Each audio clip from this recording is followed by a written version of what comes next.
اجازت نہیں، تاکہ حاجرہ کے یقین ایمان کا امتحان مکمل ہو۔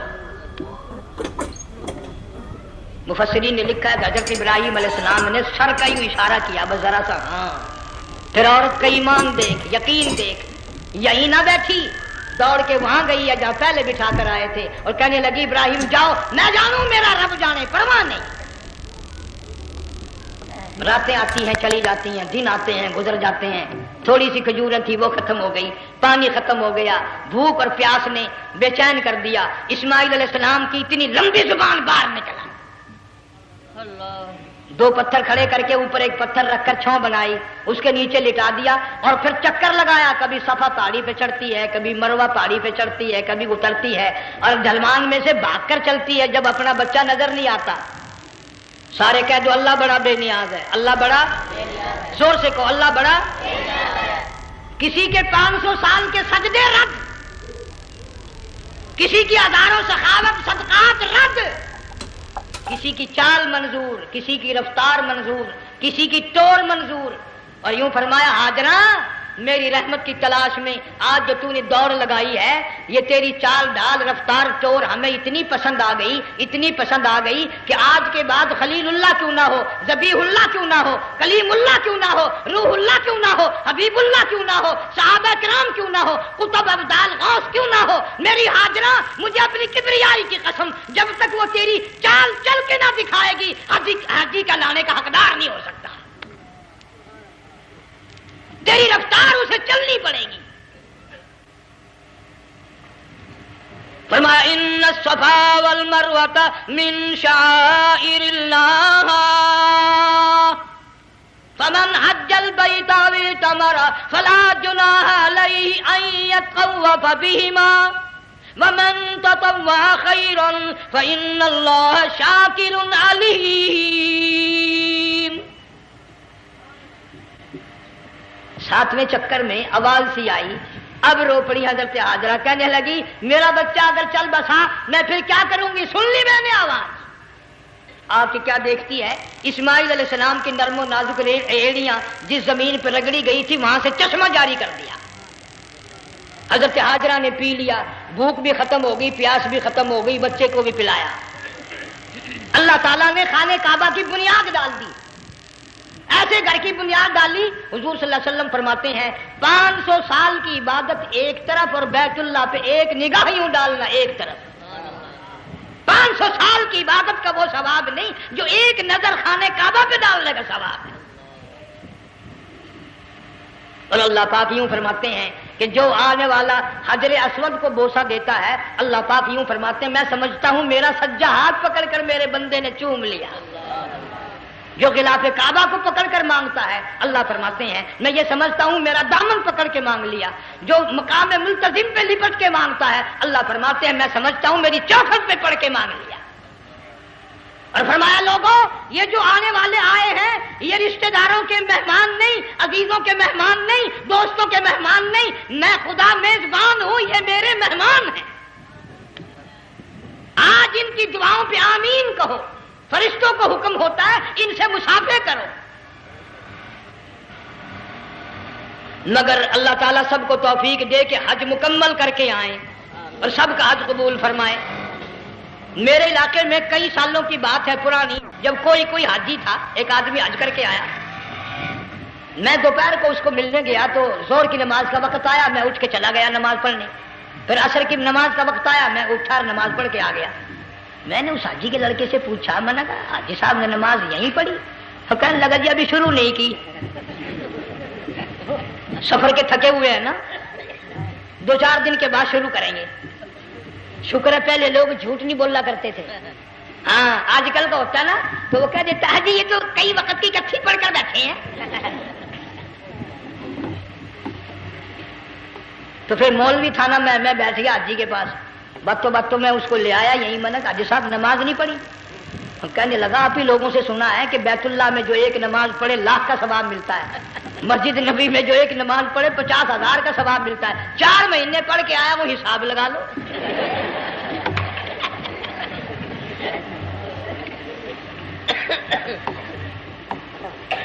مسائل سیکھتے نہیں، ارکان اور آداب بیت اللہ کے سیکھتے نہیں۔ ڈی سی کے دفتر میں اگر جانا ہو کئیوں سے پوچھے کیسا جاؤں، کس طرح درخواست دوں، کیسے کہوں، کیسے کھڑا ہوں، کیسے بیٹھوں، کیا عرض کروں، اور اللہ کے دربار میں ہم جاتے ہیں اور سیکھ کرنے جاتے ہیں، یہ خوف نہیں کہ اگر بے ادبی ہوگی تو مارا جاؤں گا۔ اللہ تبارک و تعالیٰ جل شانہ نے اسماعیل علیہ السلام کی نرم و نازک ایڑیوں سے بنیاد ڈال کر خانہ کعبہ کی، اللہ نے ہمیں یہ کعبہ دیا، گناہوں کی معافی مانگنے کے لیے وہاں جاؤ، اللہ تبارک و تعالیٰ کے دربار میں حاضر ہو کر مانگنے کے لیے یہاں جاؤ۔ ارشاد فرمایا مدنی کریم صلی اللہ تعالی علیہ وسلم نے، جو آدمی صحیح ارکان حج کے ادا کر کے واپس جاتا ہے اس طرح واپس آتا ہے گویا آدمی ماں کے پیٹ سے پیدا ہوا۔ پہلے لوگ یوں ہی حج کیا کرتے تھے، یوں ہی قربانیاں کرتے تھے، اب تو ہر چیز کی لوگ آسانی تلاش کرتے ہیں۔ پچھلے بقرعید کے موقع پر ہمارے مسجد میں ایک آدمی مجھے کہنے لگا اگر کوئی غریب آدمی مرغی کی قربانی دے دے تو لگ جائے گی؟ میں نے کہا تو مکھی مار دے انشاءاللہ وہی لگ جائے گی۔ سارے کام ٹیڑھی ہو گئے، نیچے نیچے نیچے نیچے کو چلے آ رہے۔ آج کل وہ ٹیڑھی بکرے بکری آئے ہوئے ہیں نا، کہیں تو قربانی کے لیے یا کندھے کو اٹھا کر لاوے۔ اب بتاؤ یہ گوشت بانٹے گا یا کھاوے گا یا فریج میں رکھے گا، کیا کرے گا؟ بالکل کام بگڑ گیا۔ حضور صلی اللہ علیہ وسلم نے فرمایا قربانی کا جانور اچھا تلاش کر کے لاؤ، اس کے بدن پہ جتنے بال ہوتے ہیں اتنی نیکیاں لکھی جاتی ہیں۔ اور میرا موضوع نہیں، حضور صلی اللہ علیہ وسلم نے فرمایا کہ میں نے اللہ سے دعا کی تھی میری امت کا کیا بنے گا، پل صراط پہ سے گزرتے وقت اللہ تعالیٰ نے میری دعا کو قبول فرما کر یوں فرما دیا کہ تیری امت جو قربانی میں جانور ذبح کرے گی میں خدا پل صراط کے کنارے پر زندہ کر کے ان سب جانوروں کو سواریاں بنا کر پیش کر دوں گا۔ اس لیے بقرعید بالکل قریب آ گئی، ہر دین ایمان اسلام کے لیے قربانی کے لیے تیار رہو۔ زیادہ سے زیادہ مجھے آج کل فکر لگا ہوا ہے کہ اپنے گھروں کو میں نماز کا اہتمام کرو۔ آج حال یہ بنا ہوا ہے کہ اگر گھر والی کی گود میں موت آئی تو گھر والی بے نماز، دھی کی گود میں موت آئی دھی بے نماز، بہن کی جھولی میں موت آئی بہن بے نماز، بیٹے کی گود میں موت آئی بیٹا بے نماز، بھائی کی گود میں موت آئی بھائی بے نماز، ڈاکٹر کے ہاتھ میں موت آئی ڈاکٹر بے نماز، کمپیوٹر کے ہاتھ میں موت آئی کمپیوٹر بے نماز، نرس کے ہاتھ میں موت آئی نرس بے نماز، تیرا کفن خرید کے لانے والا بے نماز، تیرے غسل کا پانی گرم کرنے والا بے نماز، تیری قبر کھودنے والے بے نماز، تیرا جنازہ اٹھانے والے بے نماز، تیری قبر پہ مٹی ڈالنے والے بے نماز۔ اگر تو نمازی بھی ہے یہ اتنے چاروں طرف کے بے نماز تجھے جنت میں کب جانے دیں گے؟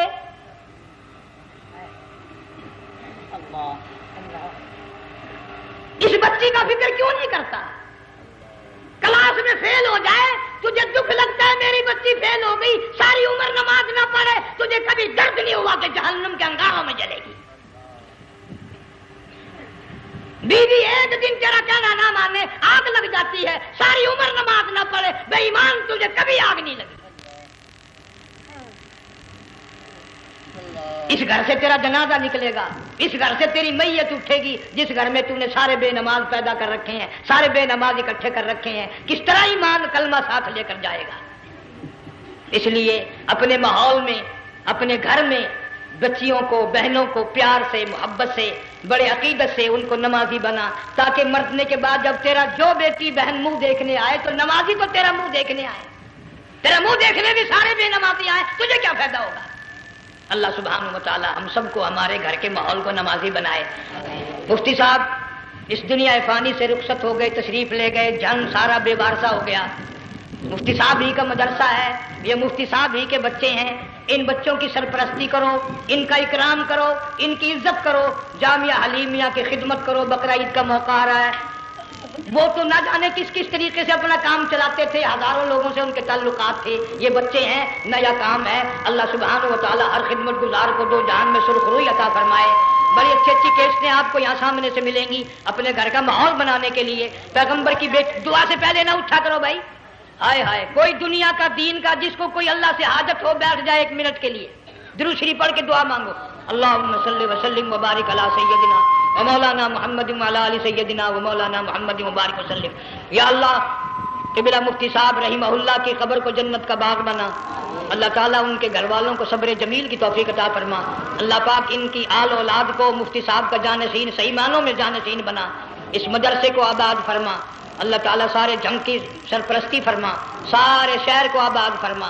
ہر شر سے ہر فتنے سے سب کی حفاظت فرما.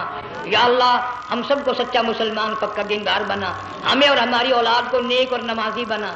یا اللہ ہمارے گھروں کو نماز اور قرآن سے آباد فرما. کلمے اور ایمان والی موت عطا فرما. صوفی مولانا محمد یار صاحب رحمہ اللہ کی قبر کو جنت کا باغ بنا. یا اللہ تمام مسلمانوں کی بخشش فرما. ساری امت کی مغفرت فرما. ساری مخلوق پہ کرم اور فضل فرما. یا اللہ سارے پاکستان کی حفاظت فرما. پاکستان کے داخلی خارجی دشمنوں کو ذلیل و خوار کر دے. یا اللہ